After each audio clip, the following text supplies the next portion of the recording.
The following program is an all-language show which includes open discussions on topics related to the LGBTQ+ community and beyond, including, but not limited to mature subject matter such as sex and sexuality, personal experiences, and more. We aim to create a respectful and inclusive space for all. Listener discretion is advised. The views and opinions expressed are those of the guests and do not necessarily reflect the views and opinions of the producers and this outlet. Stay tuned for thought-provoking conversations and so much more. Hi, I'm Saida Garrett, co-writer of Michael Jackson's Man in the Mirror, and you're listening to Rainbow Country with Mr. Mark Tara.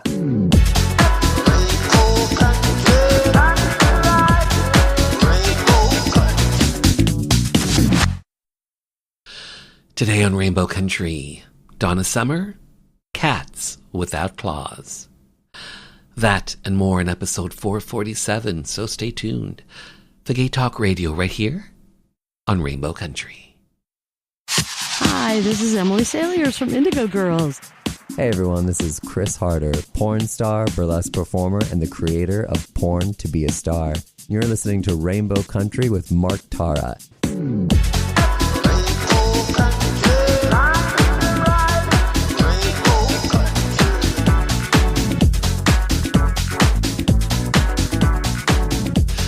Hello and welcome to a brand new journey through Rainbow Country. As I like to call it, a little gay radio show working to give voice to the LGBT community and beyond. And as always, I am your tour guide through Rainbow Country. I'm producer and host, Mark Tara. By the way, Rainbow Country originates from CIUT-FM in Toronto and now proudly in syndication across Canada from coast to coast to coast.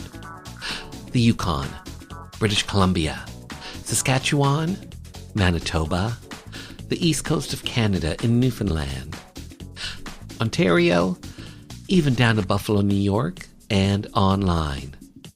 And welcome on board Nova Scotia, to be exact, Liverpool, Nova Scotia on QCCR FM.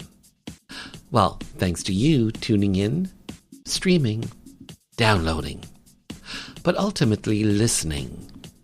Together we continue to build Rainbow Country into a nationally syndicated gay radio show, as well as being recognized as a #1 Canadian LGBT podcast. So today, a celebration of the 40th anniversary of Donna Summer's Cats Without Claws, the 12th studio album from the Queen of Disco herself, originally released on September 11th. Imagine that, September 11th, 1984. This Grammy Award-winning album was originally produced by Grammy Award winner, legendary music producer, Michael Omartian. So, Cats Without Claws had 3 singles. There Goes My Baby, a cover of the 1959 single from the Drifters. Donna's version of There Goes My Baby peaked at number 21 on Billboard's Hot 100. And by the way, there's a great music video for that song. Check it out online. The other 2 singles were Supernatural Love and the UK release, Eyes. 1984's Cats Without Claws was released essentially hot off the heels of 1983's Grammy Award-winning album, She Works Hard for the Money, also produced by Michael Omartian. Cats Without Claws would earn Donna Summer a Grammy for Best Inspirational Performance for the ballad, Forgive Me. That brings us to today, the 40th anniversary edition of Cats Without Claws, from UK's Demon Music Group, overseen by Global Commercial Manager Michael Needus and Crimson Productions. This remastered release will be available as a 2-CD edition, a 2-LP edition on hot pink and white color vinyl, as well as a combination of both. There are 5 new remixes from 4 producers that have taken select songs from the original 1984 album and brought them into a whole new century. We'll hear from remixers and producers, Ladies on Mars, Shy Boy, and Seventh Heaven. The 40th anniversary edition of Donna Summer's Cats Without Claws officially drops April 18th and will be available wherever you get your favorite music. Plus, coming up in Hour 2, music from LGBT artists, independent artists, voices that we've come to know and love in classic disco, classic 80s, classic house, and on this episode I'm featuring some queer Christian music, as well as a 3-song Cats Without Claws set. All that lies ahead as we start Journey 447 through Rainbow Country. Coming up, legendary UK music producer Steve Anderson, who's worked with the likes of Westlife, Britney Spears, and A1, Kylie Minogue. He joins me to talk about his involvement in Cats Without Claws. But up first, a short clip where the legend herself, Donna Summer, talks about how she came up with the title, Cats Without Claws. I used to be on the streets of New York sometimes walking around, and I'd see people on the streets. And one day I was talking to a priest. My brother-in-law is a priest, and he had a friend, and I asked him, what could I do? You know, what could you do for these people? And he said, well, a lot of them are just, you know, they're just really down and out, and they're almost helpless because they don't want anyone to help them.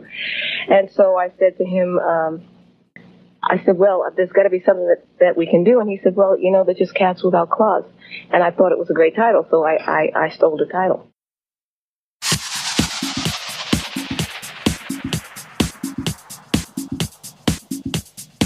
Hi, everybody. This is Gino Vanelli. You're listening to Rainbow Country with Mark Tara.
Steve Anderson, hi, how are you?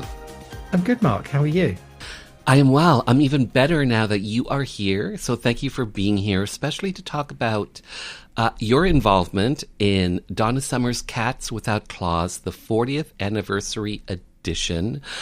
Cats Without Claws was originally released in 1984, is a Grammy-winning album, winning Donna Summer the Best Inspirational Performance for the track Forgive Me. So here's my first question for you. How did you get involved in this 40th anniversary edition of Donna Summer's Cats Without Claws? How did this come about for you? Well, I've been a massive Donna Summer fan for as long as I can remember. Yay. And I mean, hugely just not only her songs, but her voice. And I still think it's one of the best, along with Whitney Houston. It's one of my favorite voices of all time. So it's a kind of bit of a dream come true for me, really. But the main reason that this came to me is that Michael Needus from Demon, who obviously puts these reissues together, worked with me the year before on an album for a singer called Claire Richards from Steps, and which I produced. And that was kind of big kind of disco or kind of anthemic songs, covers, but reworked for kind of now, really. And one of them was we did a version of No More Tears with Delta Goodrem.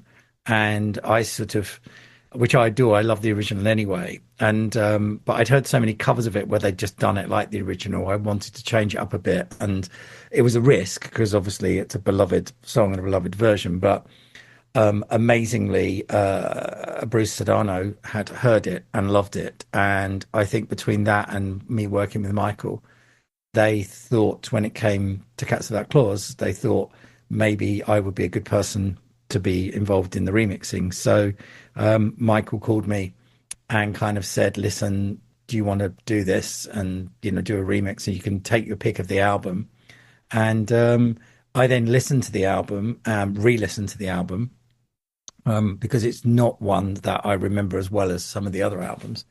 And there were some obvious choices, and I thought, well, there were some choices where I thought, okay, I could do something with that. But then, of course, at the end, you have this gem of Forgive Me, which is a classic Donna vocal and not much else. And I just really warmed to that and had this crazy idea that I could turn that ballad into a disco anthem with a lot of kind of trust, I guess, from Michael and from Bruce, because it would need to be, obviously I'd need to speed it up a bit. I wanted to have a new background vocal arrangement, new strings, basically just change it into a disco spectacular. And amazingly and brilliantly and thankfully they trusted me to do it, and that's how it came about. So you remix the Grammy-winning "Forgive Me," a beautiful ballad originally on the album. So how did you come to the decision to do it, to do that particular song, especially in a dance vein, because it is a ballad? How did you just listen to that song and the a cappella over and over and over again to get inspiration on how you would take it in that direction? I pretty much heard it from the moment it started playing. My brain works in a strange way in that as it was playing, I was hearing the arrangement in my head of how it could be. And I think, really in that classic Donna Summer way of when she would take Could It Be Magic and turn it into a dance song, it felt like a natural thing. And there's obviously been incredible house and club remixes of ballads. Unbreak My Heart's a great example of a ballad that turns into an up-tempo. And I realized it was a tempo where I'd need to kind of speed it up a bit, but then I had particular ways of doing things to keep the vocal intact. Obviously the vocal is the most important thing out of everything.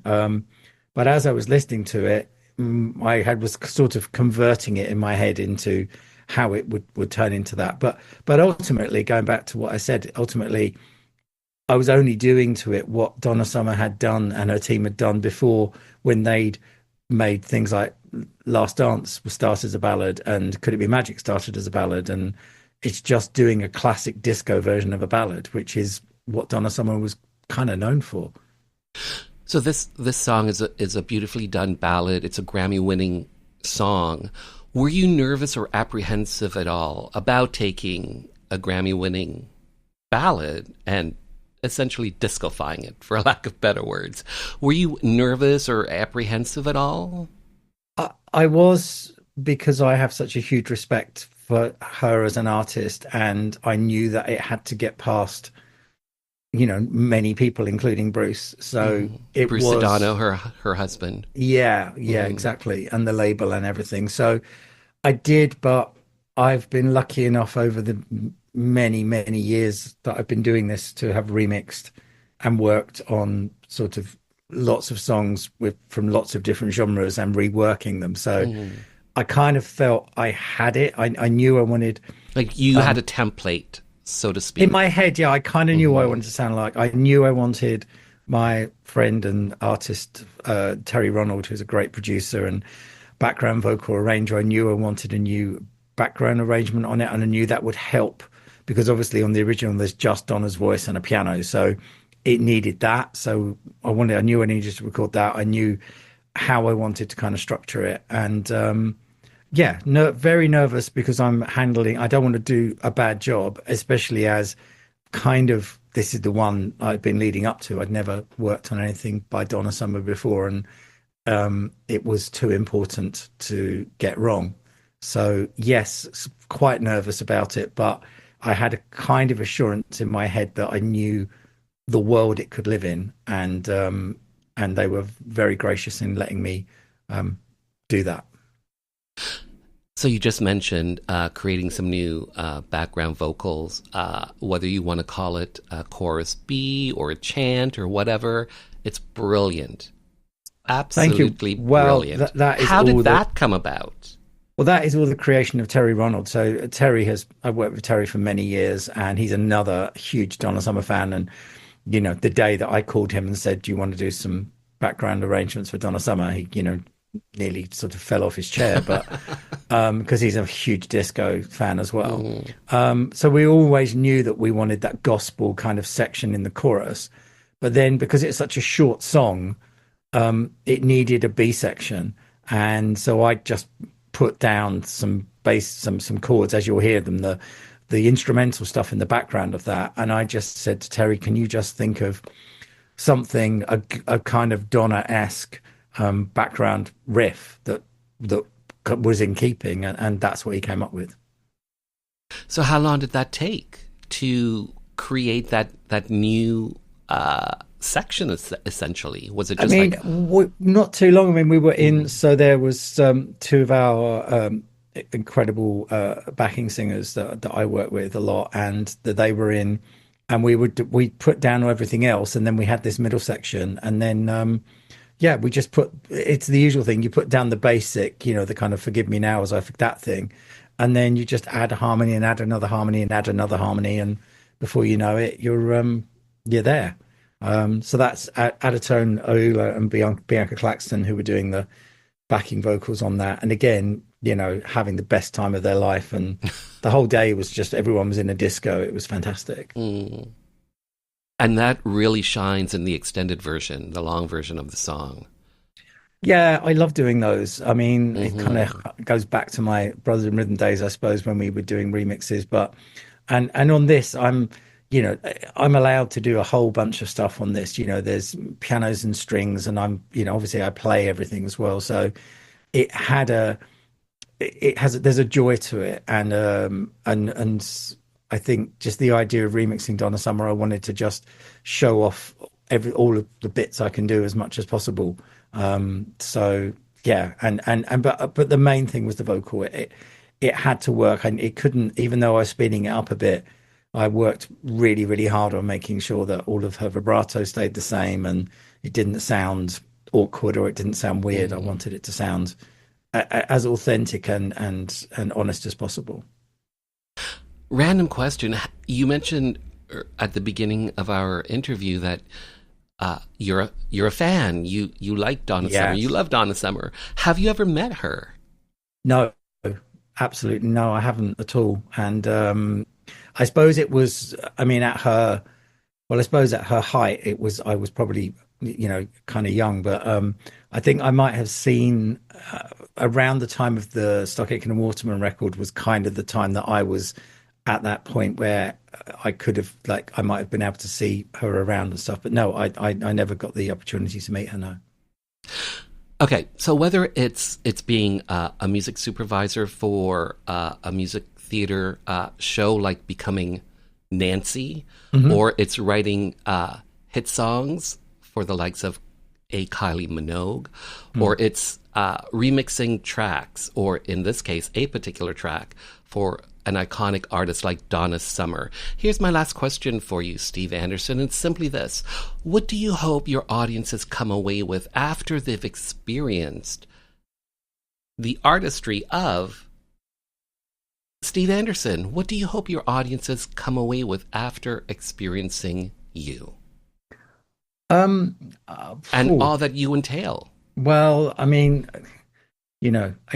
firstly, as I've said before, it's a it's a small cog in a big machine. But I would say when it comes to something like the remix, when you're going back to Donna Summer, which is predominantly her vocal and everything else is what I've done, I just hope they would come away with the same joy listening to it as we had creating it. And I think that goes the same for pretty much anything I do. I put everything I have into what I do, and when people react well to it, I was very fortunate. I saw some lovely reactions from people for Forgive Me, which you just never know, because people, as you say, it won a Grammy. People love the ballad version, and sometimes people don't want you to play with things. But I just hope that they come away, pretty much with that joy and happiness and love for the music, because we've had so much fun making it. So if they come away with a small amount of that, then I've done my job. Steve Anderson, well said, well done, well remixed, well recorded. Thanks for your time. Thanks for being on the show. Well done to you. Lovely to talk to you, Mark. Thank you so much.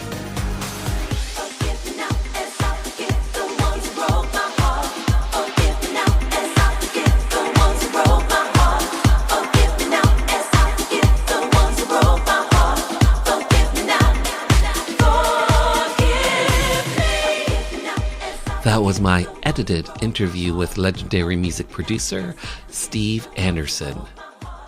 The full Steve Anderson interview goes to air Tuesday, April 29th, where we talk even more Donna Summer.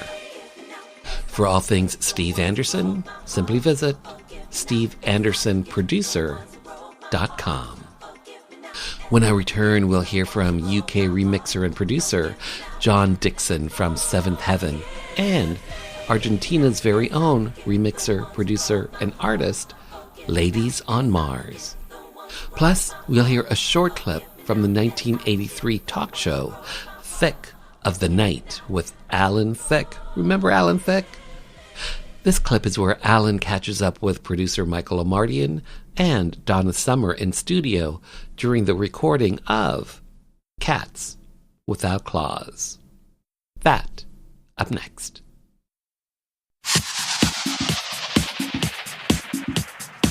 Hi, I'm Agnes. My new record, Magic Still Exists, is out now. You are listening to Rainbow Country with Mark Tara.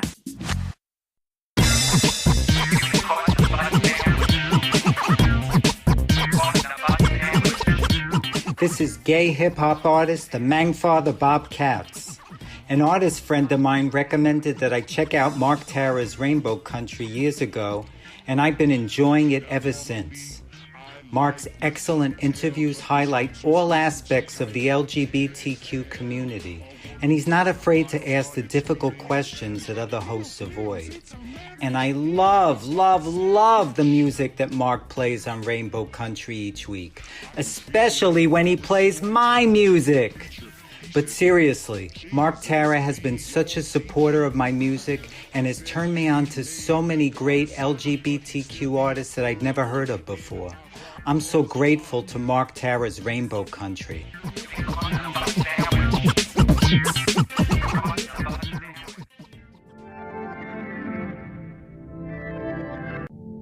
If you, or maybe someone you know, would like to be a guest on Rainbow Country to get the word out about an upcoming project, maybe you have an interesting story or journey to share, well, simply head over to marktara.ca, where everything is connected, and send me an email. It's just that simple. And you too can have your voice and your story be heard coast to coast to coast. Hi, my name is Joanne Vanicola, and I'm an actor and a writer, and I was first on Rainbow Country with Mark Tara on discussing the massacre at Pulse Club in Orlando.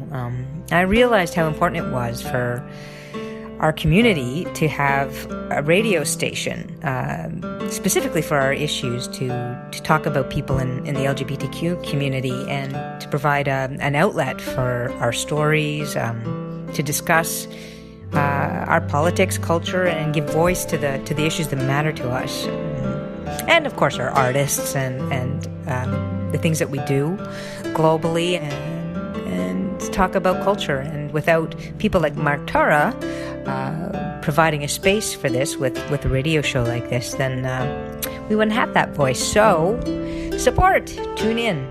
Thank you.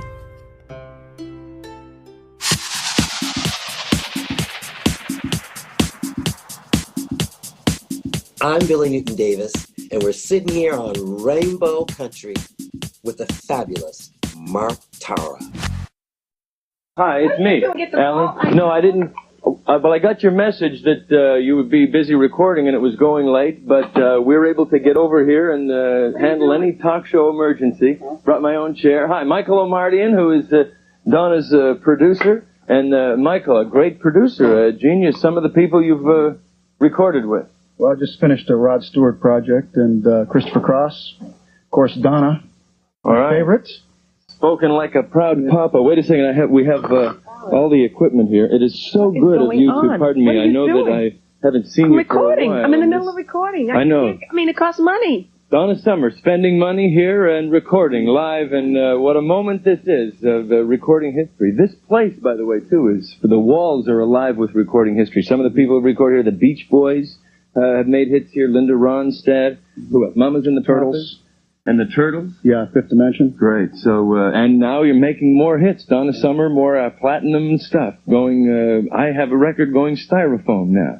Just a little joke, but I guess it doesn't matter, because I know you have to work. Michael, if you want to go back and work. And Donna, thank you. This is so, I think it's a debt, yes. A debt must be paid, right? Mm-hmm. Works hard for the money was kind of an anthem, like I Am Woman was years ago. You're a woman? It means something. Well, I am not now, but that was a part of my past that only Donna could know.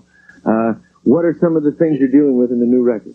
Well, I'm just recording what comes to my mind and my heart and my spirit. And we have one song called Susanna, which we like a lot. We're about to record that now, as a matter of fact. Well, Susanna is just about a girl who, has been out and about and has not been acting like a nice young lady. And I'm reprimanding her a little bit, of course.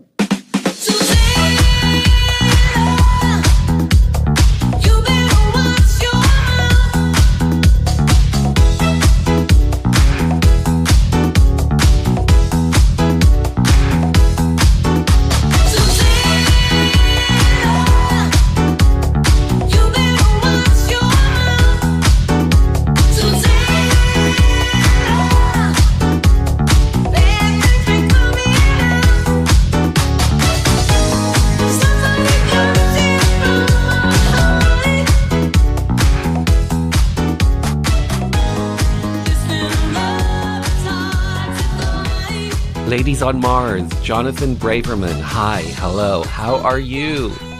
How are you, Mark Tara? Thank you so much for having me again in your radio show. For me, it's a pleasure and an honor to be here. Oh, it's honey, it is my pleasure for you to be on my show. So welcome back, especially to talk about your involvement in Donna Summer's Cats Without Claws. You end up remixing two tracks in particular, Oh Billy Please and Susanna. When you were listening to the original 1984 version of the whole album, did you end up choosing those particular two tracks, or how did you end up remixing those tracks? Well, the first choice was Susanna because my mother's name is Susanna. Okay. So I for me, it has a little story, but only with the name. And I really like the track because it has a lot of powerful, and it's something very, very danceable. In the first beat, you want to dance. So invite you to dance, invite you to get up. So that track touched me in the first second. And then I really like the intro about Oh Billy Please. And the first time I listened to Oh Billy Please, the original is more focused on the rock side of Donna Summer. But when I listen, I say, oh, this is a really new disco and pop song that need to go directly to the dance floor.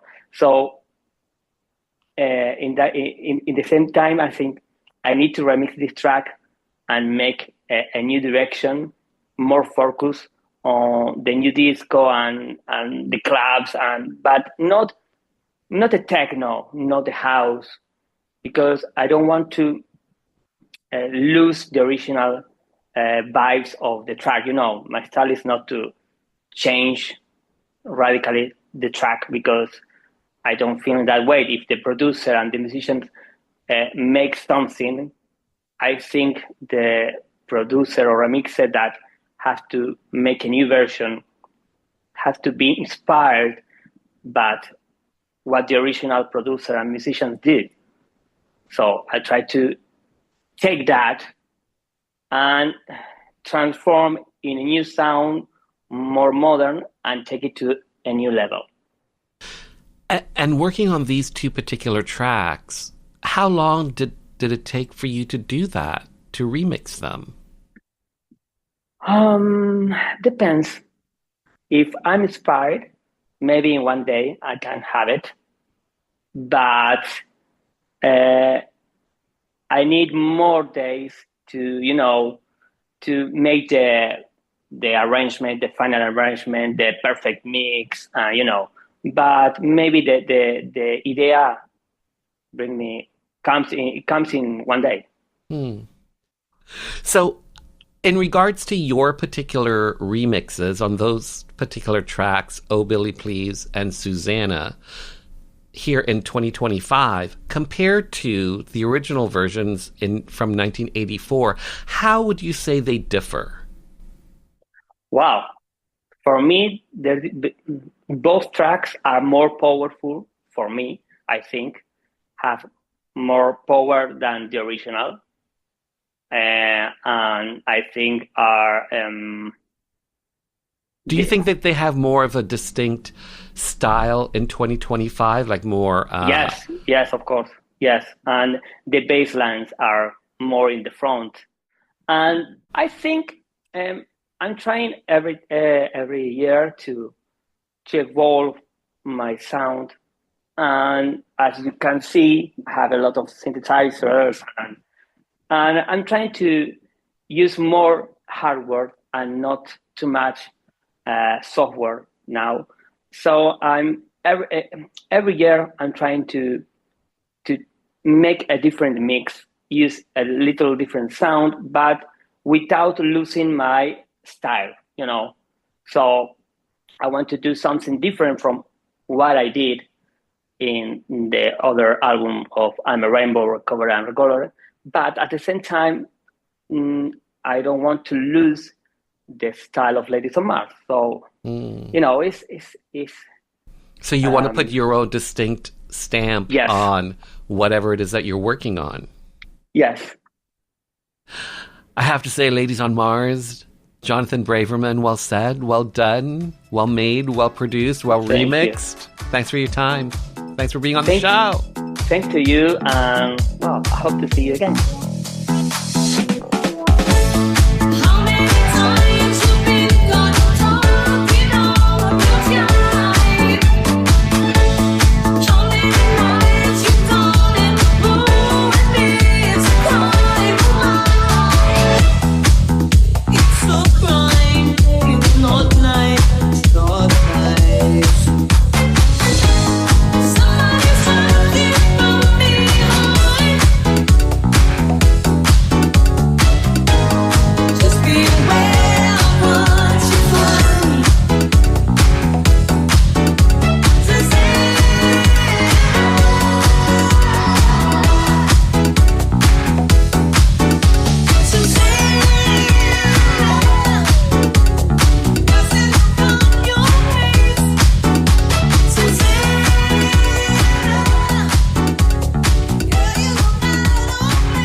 We just heard from Argentina's very own DJ, remixer, producer, and artist, Ladies on Mars, aka Jonathan Braverman, who you can find at ladiesonmars.com.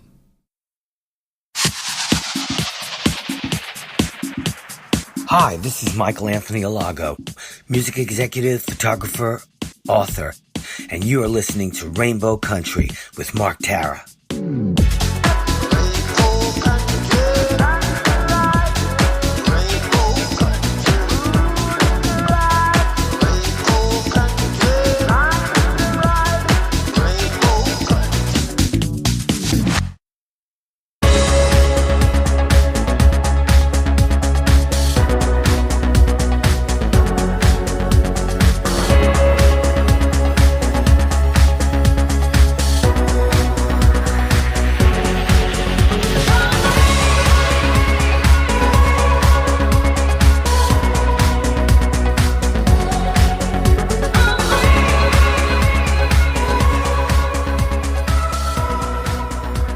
John Dixon, hi, how are you? Hi, hello, thanks for having me. Talk to me about how you got involved in this particular project. How did you end up working on Donna Summer's Cats Without Claws, the 40th anniversary edition? Yeah, sure. So I'm part of a remix team called Seventh Heaven, which is myself and Andy Wetson. And we've been remixing pop songs and club songs for almost 20 years, I think, in various forms. And Andy he's part manager and he's part kind of captain of the ship, if you like. So he has a lot of contacts in the industry and we're always looking for projects to be involved with. And we have quite a large history with, fairly big artists, people like Cher and people like that. So Andy's always, kind of in contact with the industry and looking for opportunities to remix and mix and work with artists from all over the world. So this project, I think he got wind of it quite a while ago now, and he first mentioned this project to me, must have been, I don't know, 4 or 5 months ago now. And of course, we're both massive disco fans, basically. Disco music, house music, disco music, anything from the 70s to now is just our bag. So, I mean, Donna Summer doesn't really get much bigger or better, really. So, of course, as soon as he mentioned Donna Summer, it's like, yeah, absolutely, want to be involved. Tell me more about it, basically. And I think over the coming months, little bits were fed to me, and the result was we ended up mixing one of the songs for the album, basically, which, to say it was an honor is an understatement. I mean, just amazing to remix Donna Summer. I mean, it doesn't get much better than that, really. So yeah, that's how it came about, and of course we were delighted. You guys end up remixing a song called I'm Free, a great song, love it. Yep. How did you end up picking this particular track, I'm Free? Well, I didn't. This was left to Andy. I'll be really honest with you, I didn't know the song. I know lots of Donna Summer stuff, obviously. Obviously all the big hits that everyone knows. I didn't know this song. So it was a new song in many ways for me, which was interesting because obviously it's part of musical history. So that was a slightly strange one, but a challenge because first of all I had to acquaint myself with the song. So when you first heard it, what did you think? Yeah. Well, I basically just sat and listened to it for 3, 4, 5 times just to get my head around it and to put myself in that era of that sort of music, I guess. Because you have to admit it has a bit of a Caribbean feel to it. Yes, yeah, absolutely. I mean that's it's a process. Obviously, you listen to it, and the very first time you hear it, it's obviously all new, and you just take it in, and you're trying to work out what the inspiration for it was, and kind of what makes it tick as a song, as a piece of music, before you can even start to consider remixing it. So yeah, it's a nice thing to be able to be involved in, So remixing, producing, remixing. When you're taking a track, when you're remixing a track, and especially from an established artist like Donna Summer, and you're putting your own stamp on it. Yeah. Do you think of it as a remix, or do you think of it as production? You're producing a track, the only difference is this comes with pre-existing vocals, an a cappella. So how do you look at it? Do you look at it as a remix or as production? It's a grey area now. I still think of it as a remix because obviously I didn't produce the original record. I didn't produce the vocals. Obviously, all that was done many years ago. So I'm taking somebody else's work essentially and reworking it. So I suppose for me, even though the only thing that remains is the original vocal, I still think of it as a remix. I mean, when I first started doing remixes, you would literally take everything and, you know, kind of, you might speed the whole track up and add some drums, but it was essentially all of somebody else's elements. Where nowadays a remix can be, as you say, in some ways a full production. You know, you can do everything. You can do the entire music backing track, but it's still a remix for me anyway, because it's based on somebody else's work that was originally the original version of that record. But it does sometimes cross over, because obviously, you know, is it a cover version? Well, it's not a cover version because it's the original artist. So it's a interesting area, and I also produce as well. So I'm perfectly happy to record vocals and work artists on original material. So, you know, the skills involved in doing both are quite similar. But I still think of it as a remix. If you know, if I'm taking somebody else's song and somebody else's performance and somebody else's production. I mean, even though the producer who produced Donna Summer's vocal, that's a skill, you know, and that was done at the time. So it's not my production. That's how I see it anyway. So John, here's my last question for you, and it's simply this. What do you hope your audiences come away with after they've experienced your musical stylings, whether it's a remix, whether it's one of your original productions, whether it's, you know, Donna Summer's I'm Free? What do you hope audiences come away with after they've experienced John Dixon, whether they know it or not? Yeah. Well, of course, a lot of the music I make is meant to be heard in a club. And I actually don't really go to clubs. I'm not a club goer at all, but I do create these 8-9 minute long kind of club mixes that I hope. Well, my aim, my intent is to take someone on a journey, basically, and you know, with the bolds and the drops and all that sort of stuff, and you know, going to a euphoric sort of climax, if you like, at the end. Of course, nowadays clubs tend to play, you know, 2-3 minutes of each song, which totally ruins it. But historically, you know, the idea of a 12-inch club remix was 6, 7, 8 minutes long, or even longer. And I think, if anything, what I try and do is take people on a journey, so that, you know, by the end of it, it's a total high. Basically, it's a natural high, and I hope that's what I do when I do a dance remix. That's my intention anyway.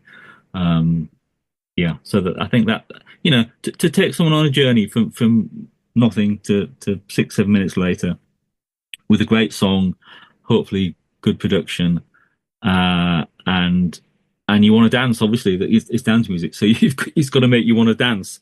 If it does those things, then I'm happy. You know, that's my goal. Well said. John Dixon, well said, well done, well remixed, well produced. Thanks for your time. Thanks for being on the show. My pleasure. Thanks for having me.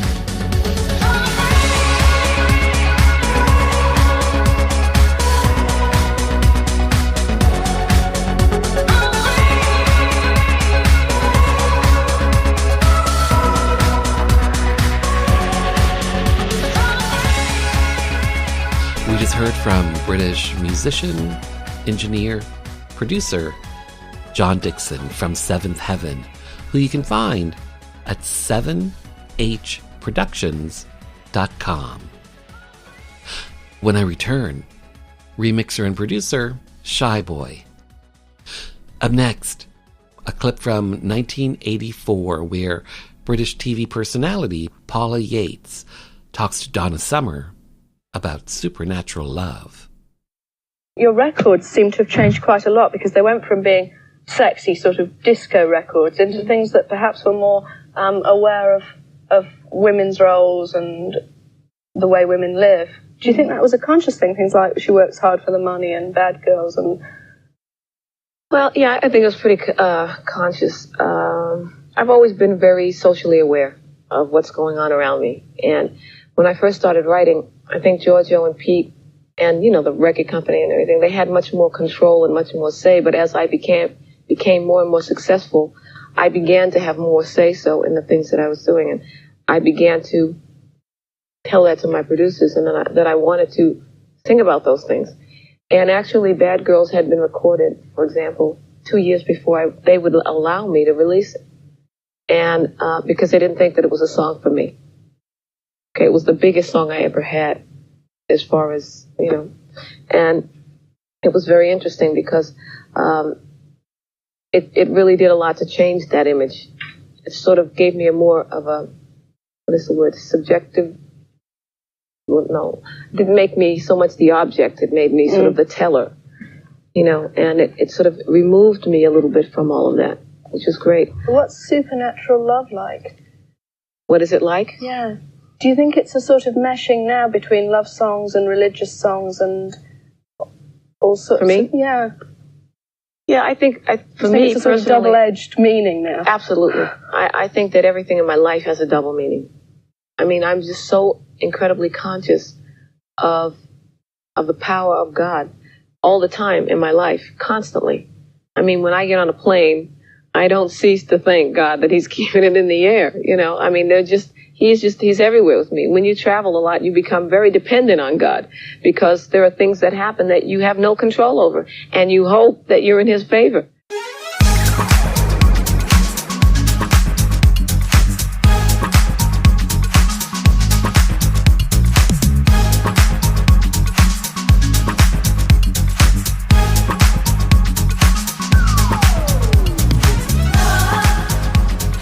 Jason Arnold, a.k.a. Shy Boy. Hi. Hi. How are you? I'm good. How are you? I am well. Mark Newbar, a.k.a. Mark Newbar. Hello. Hi, Mark. How are you, Mark? I'm the other Mark here. I'm good. Thank you. I'm doing very well. How about you? I am well. I am better now that the two of you are here, especially to talk about your involvement in the 40th anniversary edition of Donna Summer's Cats Without Claws.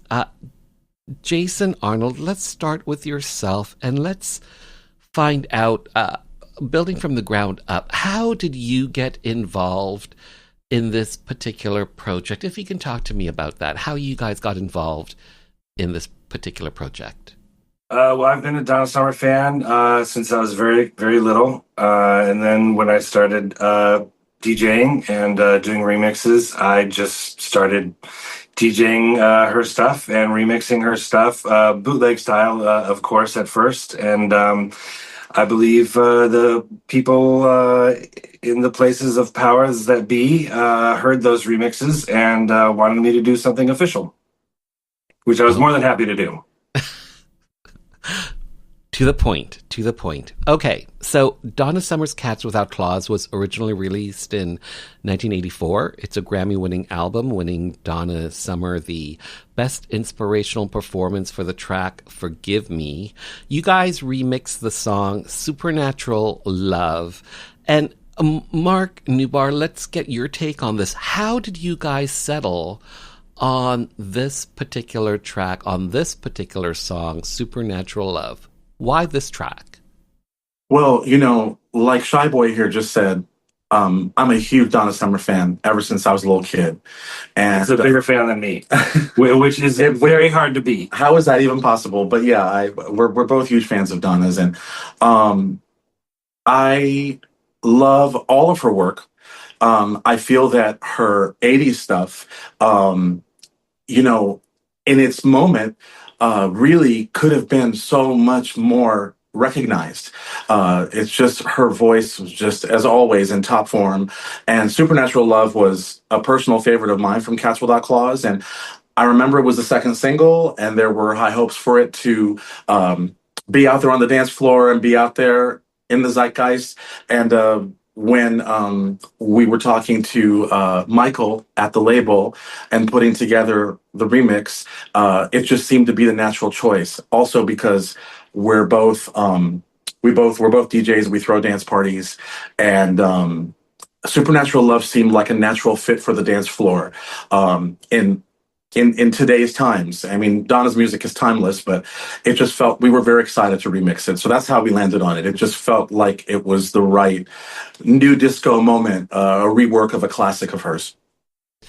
So Supernatural Love, you mentioned earlier, was the second single from Cats Without Claws. The first one was There Goes My Baby, and the third was Eyes. Those were the three singles. In 1984, Supernatural Love reached number 75 on Billboard's Hot 100, number 39 on Billboard's Dance Chart, and number 51 on Billboard's R&B chart. So I'm not sure who to address this question to, but you guys can fight it out. Were you ever maybe nervous or apprehensive about tackling a song from an artist that you are both fond of and putting your own unique take on, especially music and material that has such a big fan base? Were you ever apprehensive, nervous about putting your own take on a beloved artist's material? Yes and no. I mean, I think the excitement outweighed any anxiety I felt. I'm also, I'm a DJ, so I DJ for the dance floor. I DJ for people. It's not just all for me and what I want to hear. It's what the dance floor wants to hear. So I was very excited to be of service to the song and to the dance floor. Well said to the two of you. Shy Boy, Mark Newbar, thank you for your time. Well said, well done, well recorded, well remixed and produced. Thanks for your time. Thanks for being on the show. Thank you so much for having us.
Heard from remixers and producers Jason Arnold, aka Shy Boy, and Mark Newbar. By the way, you can find Shy Boy at shyboy.tv and Mark Newbar at thespaceman.agency.com. The 40th anniversary edition of Donna Summer's Cats Without Claws officially drops April 18th and will be available wherever you get your favorite music. But you can stream some of the singles that are available right now. Bill 7, to ban discrimination in employment, government services, and housing, based on a person's sexual orientation, was up for a vote at Queen's Park. Most NDP and Liberal MPPs supported the bill. But without some progressive conservative legislators' backing, a divisive split could rack the province. 4 PCs decided to break party ranks to vote with their conscience and support Bill 7.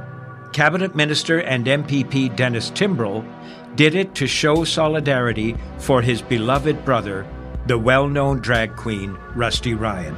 And for me, a gay politician who was not yet out, I had to take a stand. We were known as the Gang of Four. I'm former Cabinet Minister and MPP Phil Gillies. The date, December 2nd, 1986, when LGBT rights came to Ontario.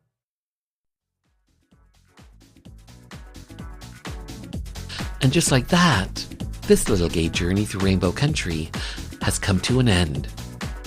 For the full 2-hour episode, simply head over to marktara.ca, where everything is connected, and hit the archives banner. To keep up to date with the show, check out my socials at Mark Tara. The podcast is available on all major platforms. And finally, I want to take this time to thank you for taking your time to be with me. Remember, we are living in days of making dreams come true, so believe in yourself, and the world will believe in you.